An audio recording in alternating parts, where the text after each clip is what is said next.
Morning, good afternoon, and good evening, everybody.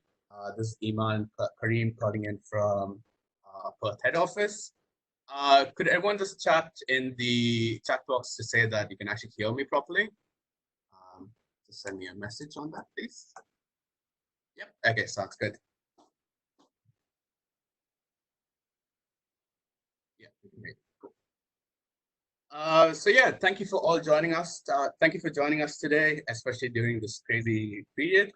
Welcome to our G120 launch webinar.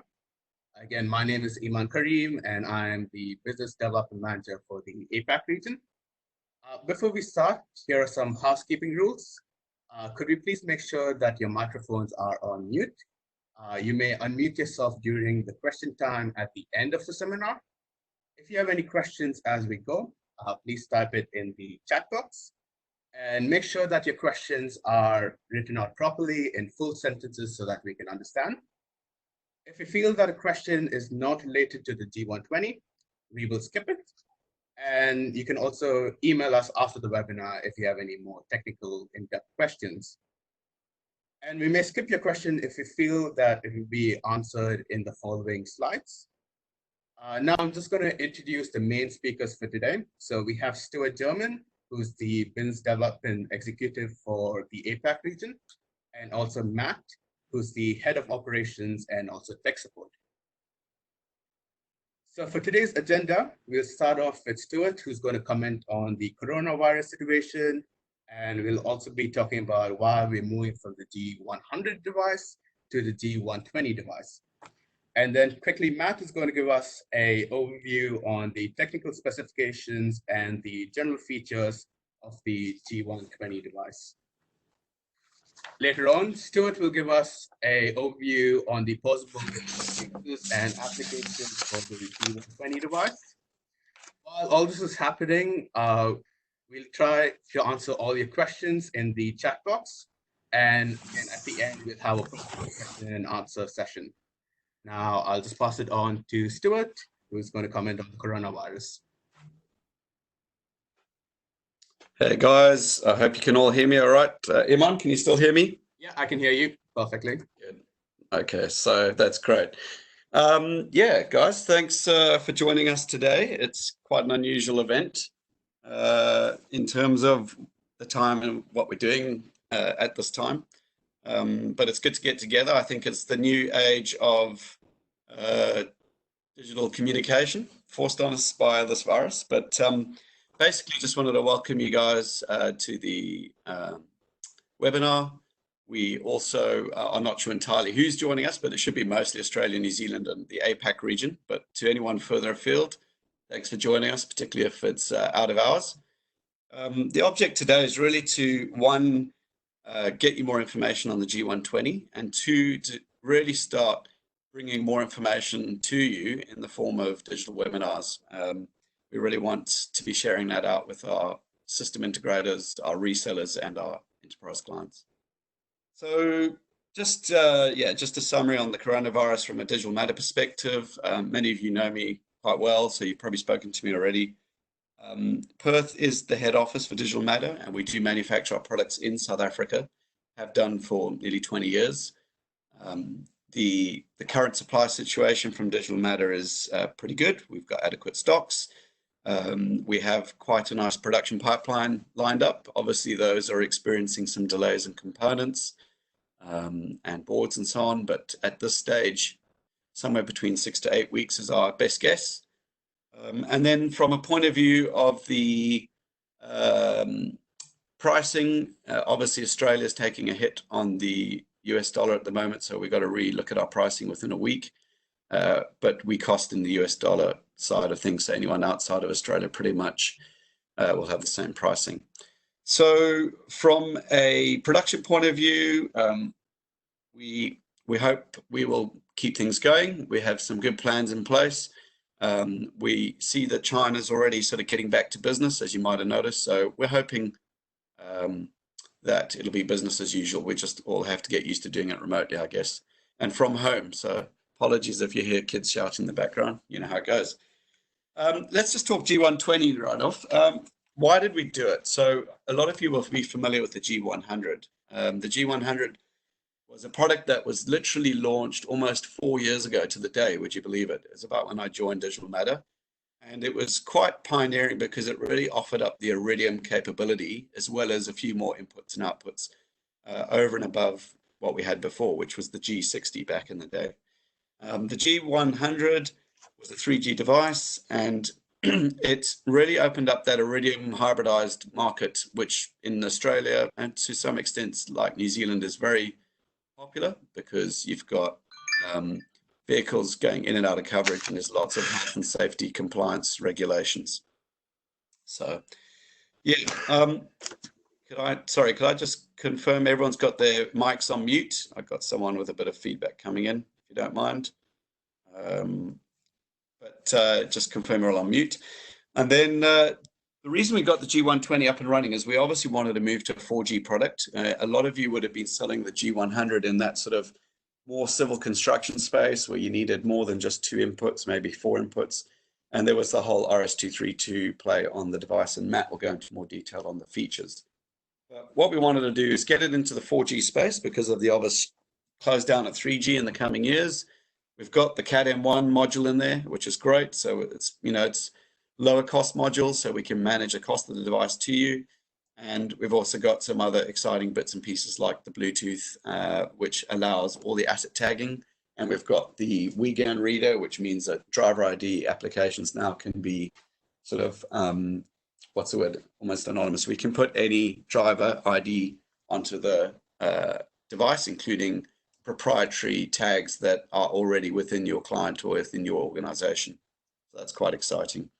The other big thing, just talking Iridium, was the G100 had the challenge that we put the modem onto the device. There was quite a lot of assembly involved. It became more of building a kit than a device. The G120 moves away from that because we now can literally plug in the Edge module, the Iridium Edge module, into the RS-232 side of the device. So it's quick to deploy. It's easy for you to source it. And less things to go wrong, if we want to say that, but certainly a much easier way of deploying a product into the market. The other thing that I'll mention from a commercial point of view is the backup battery is a lot larger, so we just wanted to bring that into the play.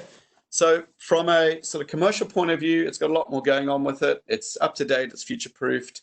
And I think this discussion is really around some of the more technical details. I don't think Iman mentioned it. We are actually recording this, so you can watch it at a later date or forward it to some of your technical staff or teams to get a bit more information. Cool. I think that's it from me. All I wanted to say is keep safe if I don't get to talk afterwards, and look after yourselves. We're here for you, and we really want to keep growing the business. We're grateful for your support. And as you know, we're always going to be here to support you if you need. So just let's keep communication open. Right, Iman, back to you. Yep, let's do it. Now I'm going to introduce Matt, who's the head of operations and also tech support, who's going to be talking about the technical specifications of the G120 device. Could we all make sure that our mics are turned off, please? Thank you.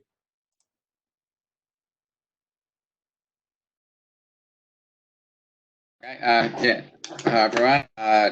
Yeah, Iman, if you can just jump to the next slide, we'll get right into this. Yeah, basically all this information, if you need to refer to it at a later date, is up on our website, and also on our website is digitalmatter.com, and on our support page we have support.digitalmatter.com, and there's a heap there about not just the specs, but how to use it, the whole complete package in your chosen solution, and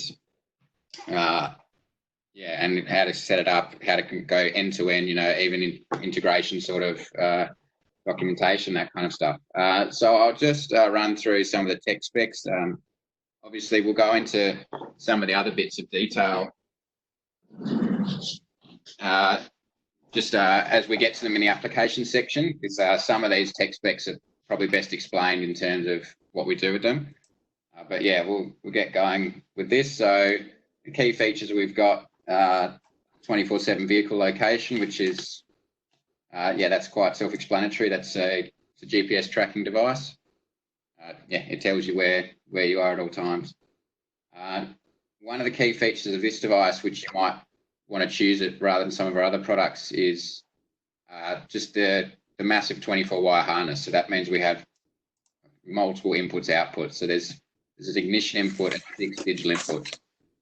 So digital inputs are monitoring an on-off. So an on-off state with the door. So, yeah, man, you can just mute everyone and then I'll unmute myself. Anyway, and door open and closed, a seat belt, some other sort of a tank level, something like that.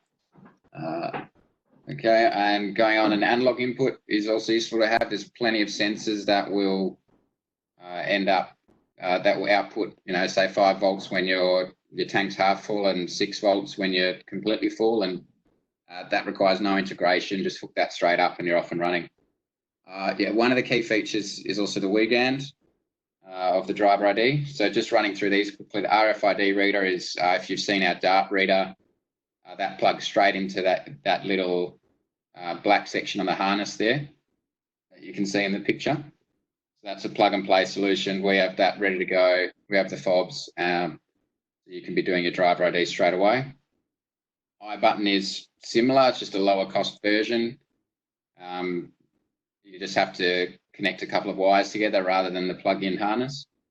And the key one is WeGand. So WeGand isn't anything special or outrageous. It's a very common format for driver ID readers and access control systems. So what that means is you might have a certain site already has distributed 1,000 access cards, so you can find a reader that reads that card and spits out WeGand at the other end, and you can hook it up and you're off and running. Coming through to the 3D accelerometer, that will cover all your basically all your your accidents, your rollover, your harsh braking, your cornering, and it also helps in determining when the device is on the move. We do quite a few features with that in terms of driver behaviour and health and safety. And the Bluetooth, I'll skip over that one for now because that is a big topic. We've also done a separate Bluetooth webinar a couple of months ago, and there's a heap of documentation on our website which covers that, but we'll come to that a bit later. But yeah, all the same things that we covered in that last webinar apply here. And then finally, we can plug in an Iridium Edge module, as Stu said.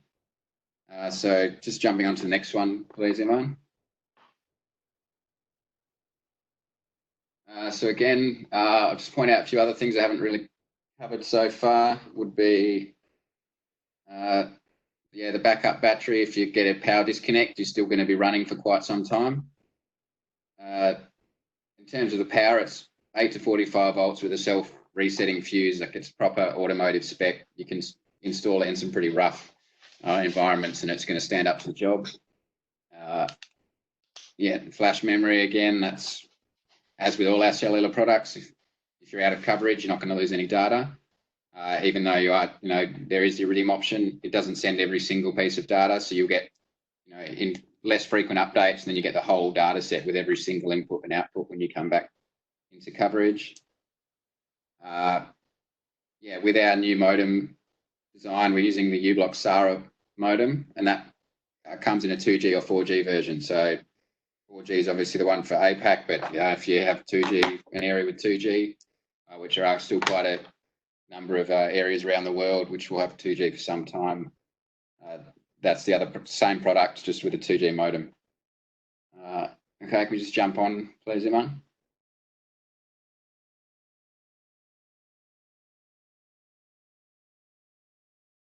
Okay, so just I'll talk through this and give everyone a bit of time to read this, and we'll do a few questions once we've got through some of the specs. Yeah, a few key ones I'm pointing out here. A lot have been covered kind of by the main features. This is just a bit more detail. So an internal buzzer is a handy one. So without installing anything, if you have a driver ID reader, you can have the device buzz at you if you haven't installed, if you haven't tagged on, which ensures our drivers tag on. With the outputs, you can even immobilize the vehicle. This is across all our device range that have outputs. Can we jump to the next one? Iman, I think this is the last one, or is there one more left? And this is coming a bit more into some of our firmware features. So the key things, accident data, the geofence downloads is a key one in that most geofencing applications will be handled on the server. As in if you're just entering or exiting a geofence, but downloading them to the device allows you to effectively get the device to behave a bit differently based on where you are. So those examples there, if you go into a certain area, you can say the speed in that area is 40 k an hour, and if you're going over that, start blaring at the driver and flashing lights and beeping at them, and then when you go back out, the speed limit's back to 100 again.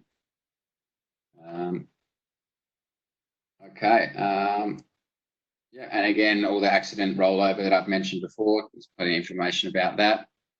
And we'll just jump to the next one, please, Emma.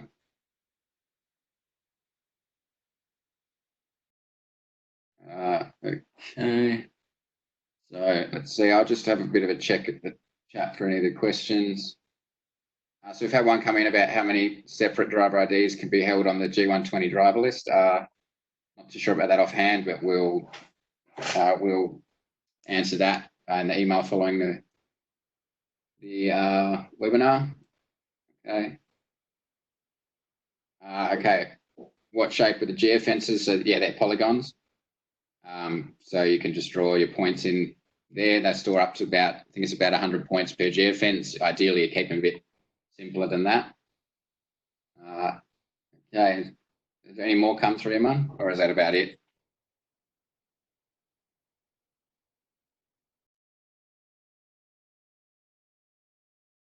Yeah, I'll just give them a few more seconds for Yeah, so we'll just have just a couple of minutes just to let a few questions come in, and then we'll move on with some of the applications.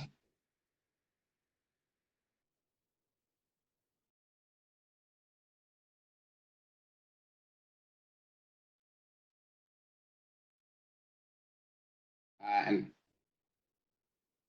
what we'll do here is, if this one was your question, Iman's flicking me through a few of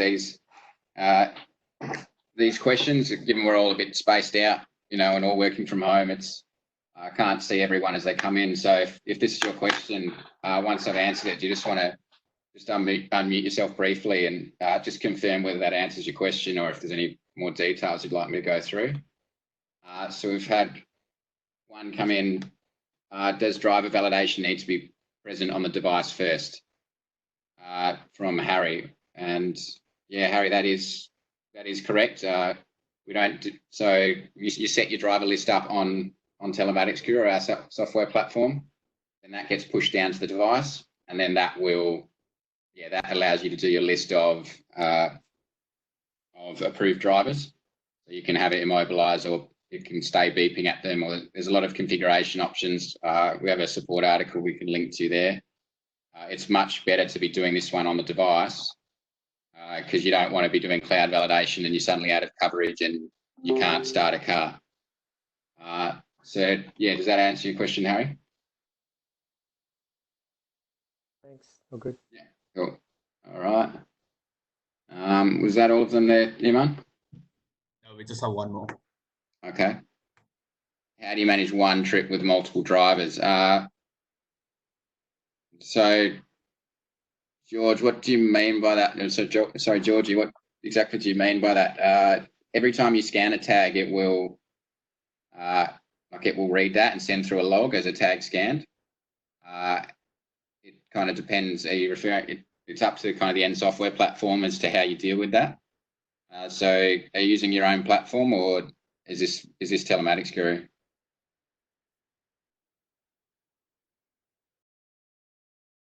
You can unmute yourself if you want to. So George says that he's using his own platform. Yeah. Okay. Well, every time you get a tag, every time you tag on, there'll be there'll be a log. So you can do that. You can set, that's up to you if you want to go. Okay, the last person who scanned on is a driver for a trip. But you can imagine if someone tagged on when you started the trip and someone tags on halfway through with the engine still running, you could split that up. It's really up to you. Telematics Guru does try and assign a trip to one driver because that's how we see it making sense. But it's totally up to you because you will get the log come through on every single tag scan, and your software can process that however you like. Okay.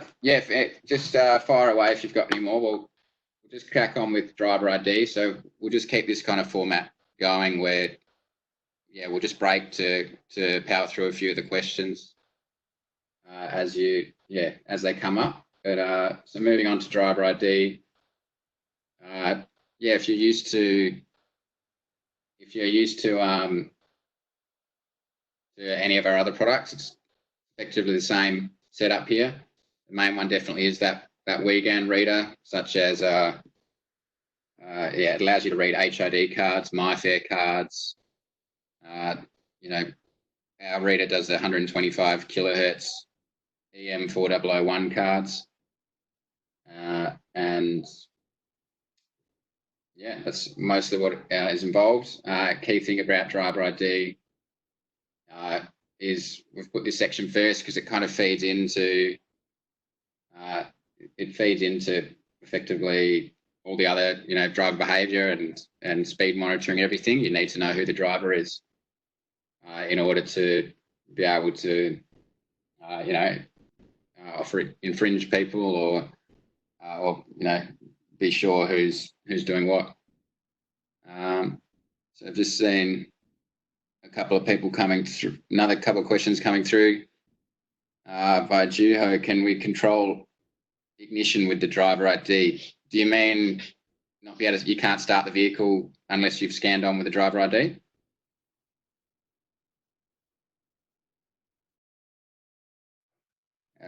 Just chime in if you want, just unmute yourself. But that you can do that. You can have it so the vehicle can't be started unless you've scanned a valid ID or an ID.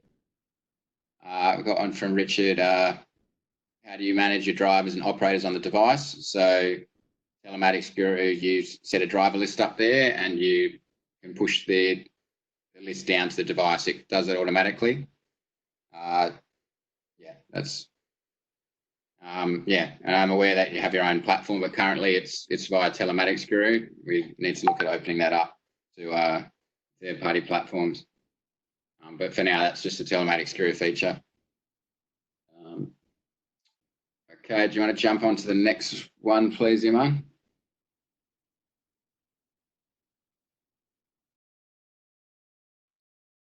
Okay, so there's a bit of crossover in a lot of these applications, but kind of just generalizing a bit and talking about some of the things that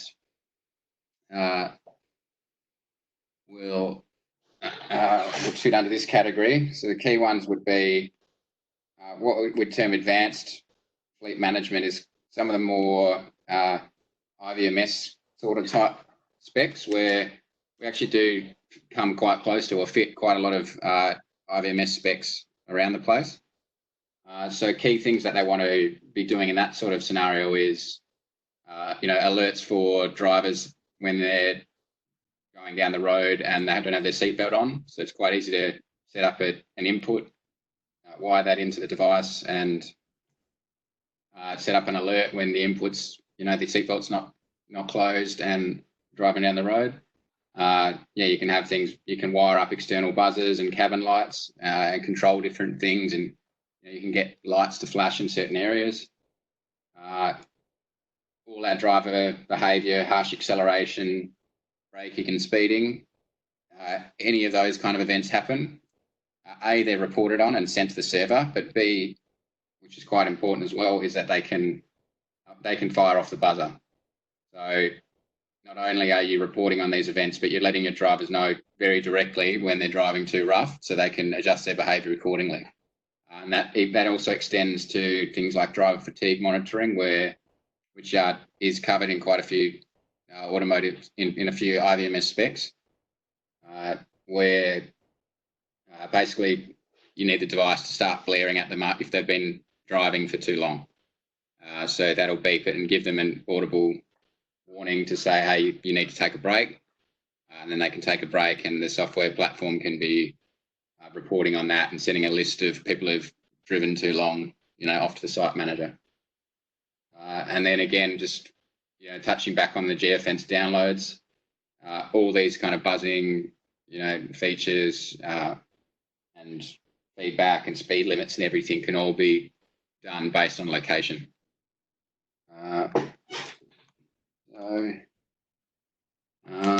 So we'll just move on there. Please, Iman, again on the same kind of theme.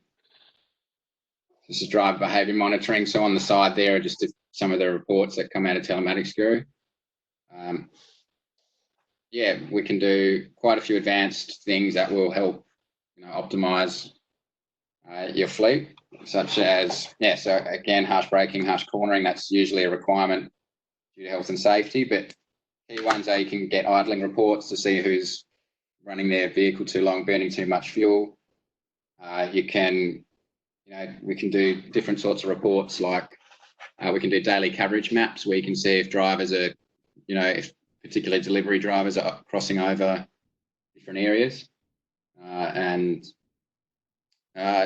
basically anything else. So that pretty much covers it there. Again, this is kind of all up and running, all on our site. So just keep firing your questions through, because that's kind of what this is about, in that we want to see where there are gaps and what people are looking to know. So if any questions come through, Aman, otherwise we can probably jump onto the... Yeah, I'm just giving a few seconds for the questions. Question.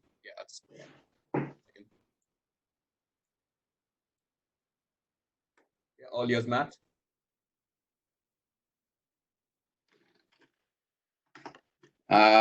Okay, so we have one from Andrew, which says, does the driver behaviour extend to off-road driving behaviour? Or has it been optimised for on-road?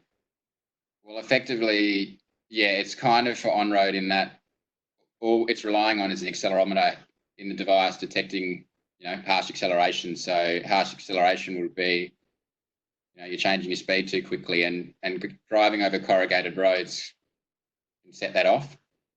So you need to bump your thresholds up. So it's all based just on a threshold if it sees too many Gs. But the thing is, there's not really any reliable way to filter that. Off-road driving is a bit more difficult, but so you can have it not blare at them in certain areas, but it's kind of a difficult one. It's not an exact science in that, we can tell the device, send an alert at exactly this force, but you put it on a big truck and you drive that rough, and the force is very different to a small car. So it's often just a bit of playing where you just set your threshold where you get some alerts, but not 400 a day, and it's really the best us or anyone can do. Okay, so which slide were we up to? So can you just jump onto the next slide, please, Iman? Yeah, just give me a second. We just got it. Yeah, we'll just keep pushing through, and if we get a few, so I have one from Georgie about do speed alerts check the actual speed limit? That isn't really G120 related exactly, because the G120 doesn't have maps on board. It can check the geofence speed limit with the geofence downloads, but in Telematics Guru, or indeed if you have your own software platform, you can set up your speed by road there. So what happens with Telematics Guru is all the location and speed data gets sent up to the server, and then we fire that off to TomTom, and then we fire all the latitude and longitudes off to them, and then they spit back, okay, the speed was 80 on this road and you're doing 85, and therefore you're speeding. But in terms of, speed by road, that's not done at a device level, but speed by geofence is, if that's clear. So let's just jump on to the next one. In mind, we can always circle back if a few other questions come in. So this one I think is worth talking about, but it's more of an example of what we can do. It's somewhat niche. I don't think it's going to have, everyone's going to be using this feature. But there's an RS-232 interface on the G120, and basically, what we've done to this is we had a specific client who wanted to be able to basically get the output of their lighting towers, or I think it was an engine controller, and see the codes coming from that. We just simply have set that up so it just spits that straight through. So it's basically like any device that isn't connected, that has an RS-232 port and some data you want to read out of that, you can hook a G120 up and that's now a connected device. And you can actually fire messages back to the over the RS-232 port again. So you can actually, with a bit of software development, you can be almost in real time controlling some sort of device or lighting tower or controller or other piece of equipment. So this also means, it's not standard, but any kind of other things that have an RS-232 interface that require a bit of control, we're able to develop firmware to fit that application if, just depending on the commercials. So let's just jump onto Bluetooth, please, Iman. Okay, so jumping onto the Bluetooth stuff, again, we've been making a lot of noise about this. This isn't really specific to this device, as we have the Eagle and the Remora 2, which also have Bluetooth gateways. The main one here is the G120 is hardwired to permanent power. So it sits there listening for tags non-stop. So that means anytime a tag is nearby and sends a frame of data, it's going to pick that up. So the ones that we have integrated are our own tags, which are the Guppy and the sensor node. And we do the Eddystone and iBeacon formats. And between those three, that probably covers 90% of tags. We also have an option in the firmware, if you use a different format, as long as it's sending that frame, you can just put a few parameters in through OEM and it will just spit that on. So then on the server, you know on the other end what to do with that tag data, which opens up quite a lot of different applications. So a few key ones are our standard use case is asset location in that, or low value asset or small asset location that we talk about. So you might have the G120 on all your utes on a work site, and you might put a Guppy tag on, on every single ladder or pallet or whatever small, toolbox. You drive through the site, and those Guppy tags are sitting there spitting data every couple of seconds. Whenever the G120 drives past one, it keeps a list and it says, okay, I can see these 10 tags at this lat long. Then the server can go, okay, well then these 10 tags are at this lat long. That way we can locate, all these devices, which without a SIM, it's a cheap device. You don't need a connectivity plan. You don't need all that stuff, which really is often prohibitive for tracking a $200 ladder with a tracking device that nearly costs as much as that, or that kind of price. It really starts to get a bit prohibitive, especially when you're adding in $3 a month for the SIM or whatnot. So this is a way to really start tracking more assets by leveraging off the Bluetooth here. But it doesn't really stop there. So another one, it would be cold chain monitoring. So we have another product, the sensor node, which is effectively a Bluetooth temperature sensor. If you distill it down, what it's doing. So you've got the Bluetooth, so the G120 in the truck, wired in the cabin, and you could just throw these sensor nodes in the back and be getting temperature, from the fridge in the back. And that's just the 2 tags we've integrated. But given that we already do Eddystone iBeacon, you can grab any tag. You don't need to use our tags. You can grab, the Guppy would be, it's our kind of version of an industrial tag, which runs off 2 AAAs. And you get 5 years battery life out of that in an IP67 rated housing. But, you can get ones running off a coin cell that, people can put on their key ring or slip in their pocket and be reading data from that. There's temperature humidity ones. We've integrated a particular Bluetooth fuel probe. It's an open ecosystem, and the possibilities are endless. So basically, if you need to measure something, and you don't want to have to wire it in, you can look for a Bluetooth version of that sensor. It can be made to work with the G120. So probably the final one would be inventory management.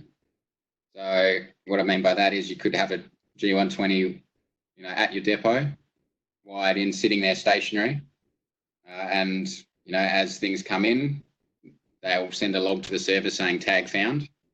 And then when they leave, they'll send a log saying tag lost. And because the G120 is sitting there constantly scanning, you're going to know when things entered and left your area. And you can say at the end of the day, okay, I've got 100 things back on site, so all my inventory is accounted for again. That's about all for Bluetooth. So Iman, have you got any questions that have been filtering through? I don't see any questions. I'll just give them a few seconds before we move on. Yeah. Okay, so we'll just keep going, and I can always circle back, but then probably pass over to Stuart to cover some of the other bits and pieces.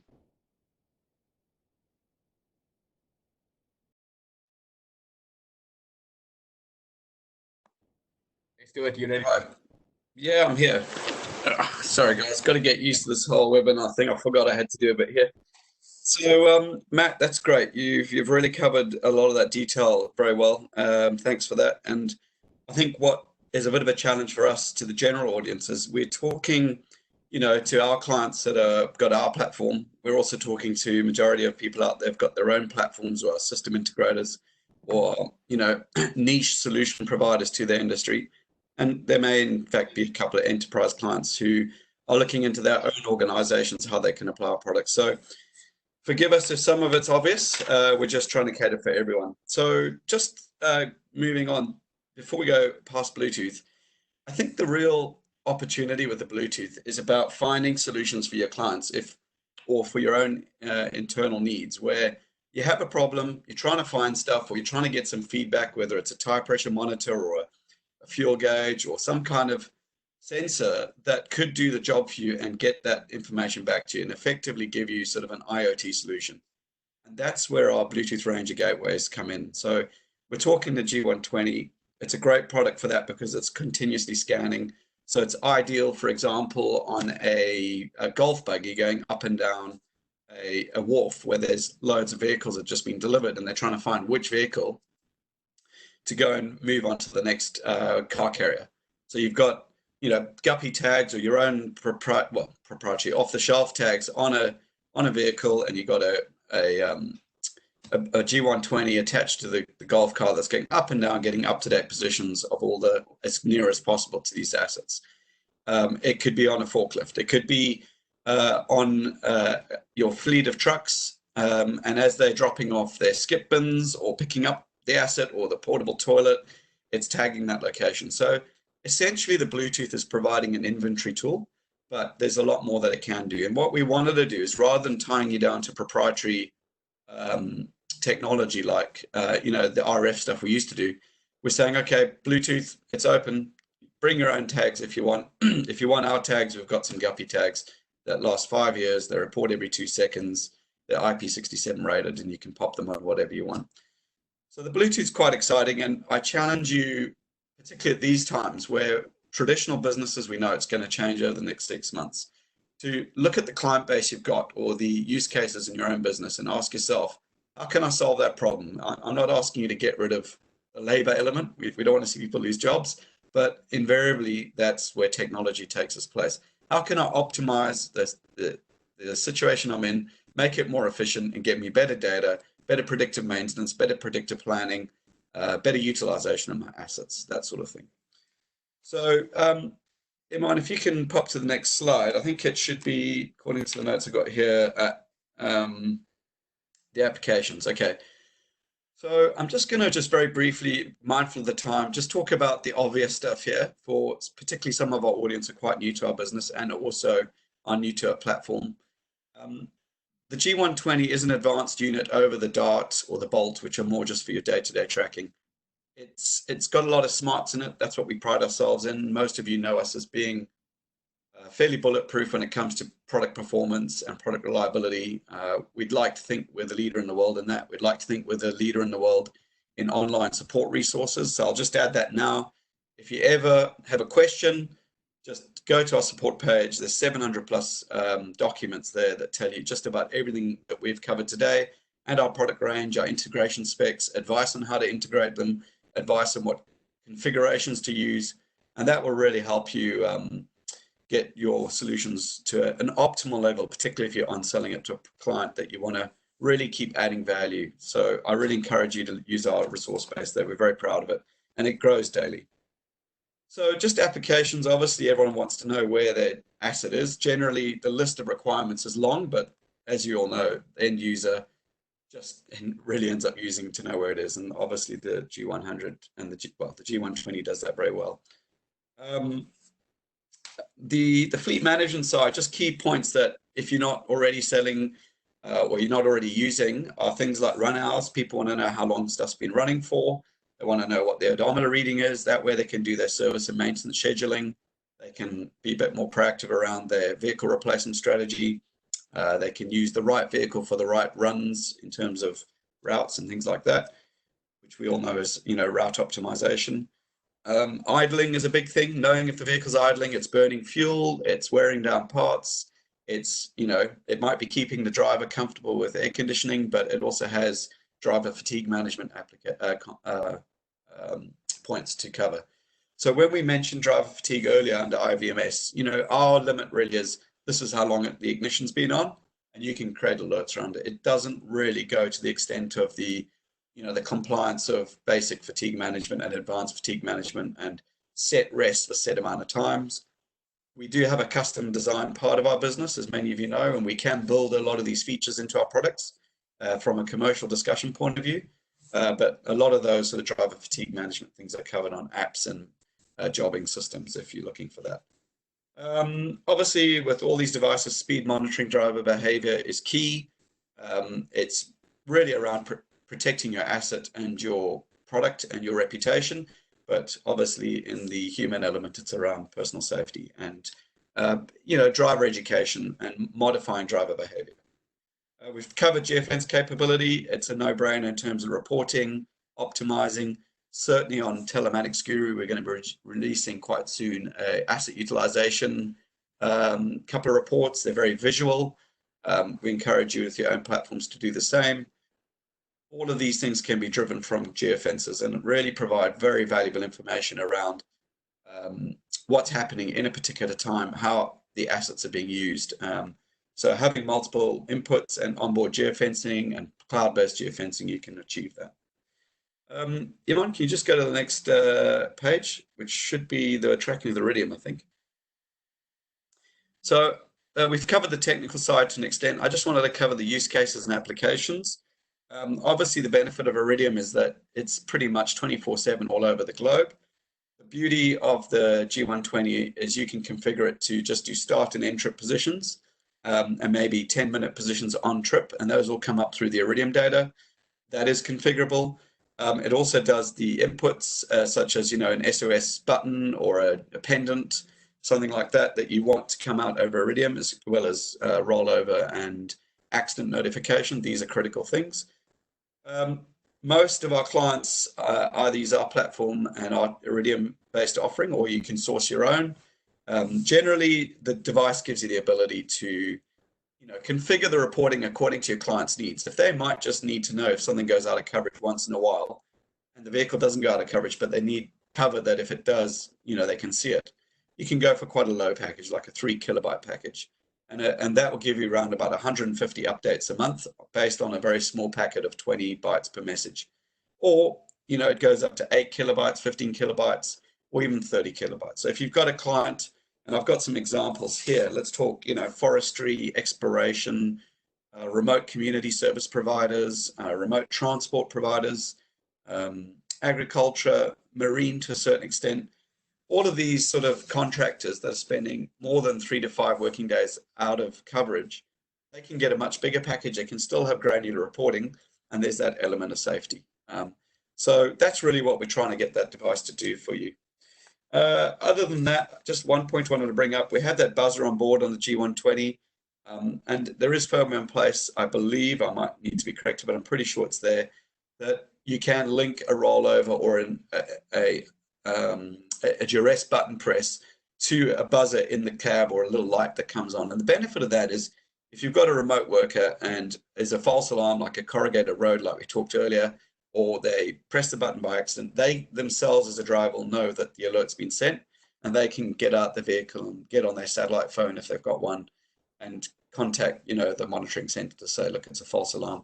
I bring that up because it's a product you can sell or use, but when there's a false alarm, it does create all sorts of problems from a health and safety, from mobilizing people point of view. And it can, if you're selling the product, put a bit of a dampener on the customer experience. So it's something just to be aware of. If you want any more information on that, feel free to discuss it with us. So I think that covers everything on my side. I'll just say that we're running out of time. There's some questions to come in. Are there any more questions, Iman, that need to be covered at this point? Right now, we don't have any questions. Yeah. All right. If there are any general questions, fire them through right away. But I think I'll just, line worker monitoring address. Yeah, we sort of covered that. It's quite big in Australia from the Health and Safety Act. I think it's called the Workplace Health and Safety Act. So this is something that if you're selling the product and you can do a bit of research on the compliances that each state have around this, it's quite a compelling case to have an Iridium enabled device, which, as you know, if you're selling it as quite a high margin device, it's got a number of subscriptions as well coming in terms of your platform subscription. You've obviously got a SIM card in there. You've got an Iridium bundle as well. And then what we find is the client will be very focused on the lone worker side or the Duress side. So there's some income opportunities there as well as a reseller. So it's quite a sticky product. There's a lot of legislation in Australia and New Zealand around having this, particularly around duty of care and chain of responsibility, i.e. a community service provider in Western Australia. This is a true story. We're sending out their staff to some remote Aboriginal communities. They were given a satellite phone. It didn't work and it didn't have any credit on it. They weren't shown how to use it. They did have a tracking device in the vehicle, I believe, but it didn't work because it wasn't Iridium capable. And they got lost and they roamed around the desert for 24 hours, which, as most of you know, in this part of the world is almost certain death if you leave your vehicle. Fortunately, they bumped into a roadhouse and they got information back and they were recovered. But that client was taken to court. This was about 4 or 5 years ago. They were fined $55,000 for negligence. And this device and this solution could have solved that. So the government's quite big on these sort of applications. So if you're looking for opportunities, we're a very vast sized country, not least just with Australia, but just around forestry, remote workers, lone worker. I think this product is ideal for that. And having an external Iridium module now as opposed to onboard, that's great for, antenna pickup and communication. So just be aware what you promise in terms of rollovers. If it does roll over and power's lost to the device, there is a risk that the device won't get a message out. That's where the G120 has limitations. Look, all devices have the same problem generally. Some of you might be frowning back at me because yours doesn't, but generally that's the limitation. If you're really interested in this space, I would say talk to us about the G200. It's not an official product. We built it for a special use case. It's IP67 rated. It's a portable tracking device that you can carry. It's cigarette lighter powered as well. And it's really high spec. It's not the cheapest thing on the planet, but we do stuff like that. And it's generally an MOQ or order only. But if this is your space, talk to us about that. Iman, I think that's me. From my side, I just want to say to guys, look, we're all in this together. Keep safe, work from home, and let's try and get through it. Let's keep supporting each other. We're not precious about you using our products only. We would love you to, but we certainly believe that we're a very disruptive manufacturer. We're providing really good quality product. We're providing great support. We're trying to be global. We've got an office in Johannesburg. We've got an office in Atlanta. So wherever you are, we can deploy product into other regions if you're going cross-border. We're very familiar with roaming and other mobile networks. We've got all our certifications in place, particularly in the US market. And we're very interested in talking to you about any new solutions you have.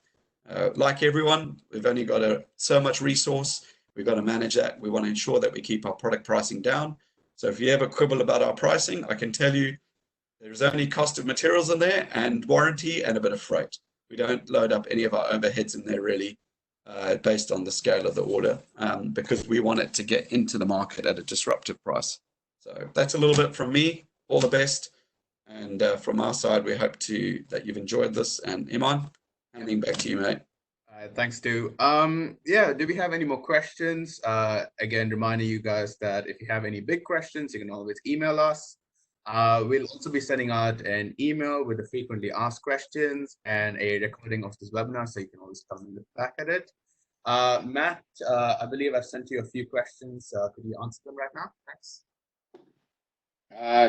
Yeah, I think there's a question about stock. Basically, in our Perth office, we've got good stock, but as usual, just talk to us. We're always available. Probably the Oyster 2 is the main product it's highly popular. So if you've got any orders coming, just discuss with us. We've got stock at the moment, but yeah, that one we always find hard to keep a hold of. Not that we're making. Yeah, the more we make, the more they seem to go. I think everyone likes to snap them up. And then I think I had one more comment about how many nodes could be transferring to the one gateway device. That really depends on the environment. I think it's probably best to come at that in terms of what's realistic, and if you send through your actual use case, is a better way to go about that.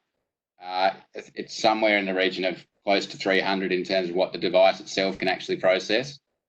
But if you get 300 nodes and get them all to speak at the same time, they're going to talk over each other. But that's also dependent on what the environment's like, how closely they're spaced, what other electrical noise there is around the place. So yeah, it's a hard question just give an exact figure to. And yeah, that's okay. One final one, and then we better sign off. And any others, just email through to us. Yeah, Georgie, if you just want to email yours through, I can send you a proper spec. It's probably easier to answer that over email rather than trying to talk through bits and hex and everything like that. So yeah, thanks very much, guys, and yeah, we're always available to go through your requirements. So just hit us up through the channels. Yeah, Matt. Thank you again, everyone, for joining us, especially during this crazy time. We hope that you found the session very interesting. Like we said in the past, that this is our second webinar. So if you have any feedback, that would be great. Yeah. Thank you, guys. Thanks, everyone. Cheers.